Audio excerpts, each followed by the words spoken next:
ये सब भी शामिल करेंगे। सबसे पहले बात करेंगे कोरोना वायरस की और मुल्क में ऑक्सीजन की कमी नहीं है, सिलेंडर की कमी जरूर दरपेश है। ऑक्सीजन डीलर्स ने ये बड़ा दावा किया है।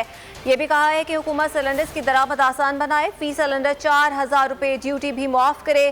सिलेंडर दरामद का ऑर्डर देने के 1.5 माह बाद सिलेंडर पोर्ट होते हैं और हुकूमत जल्द कोई इस हवाले से फैसला करे। मुल्क में ऑक्सीजन की कमी नहीं है, सिलेंडर्स की कमी जरूर दरपेश है। ऑक्सीजन डीलर्स की जानिब से ये बड़ा दावा किया गया है। मुल्क में ऑक्सीजन की पैदावार और सप्लाई जारी, सिलेंडर्स की कमी का मसला आड़े आने लगा। ऑक्सीजन डीलर्स का दावा है कि मुल्क में ऑक्सीजन की कोई कमी नहीं।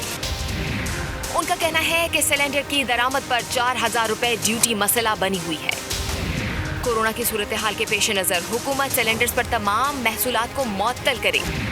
डीलर्स का कहना है कि हुकूमत जल्द कोई फैसला करे क्योंकि सिलेंडर दरामद करने में भी 1.5 माह का अरसा लगता है। डीलर्स का कहना है कि इस वक्त ऑक्सीजन का छोटा सिलेंडर मार्केट में 6 से 8,000, दरमियाना सिलेंडर 12 से 15 और बड़ा सिलेंडर 20 से 23,000 रुपए में सप्लाई हो रहा है।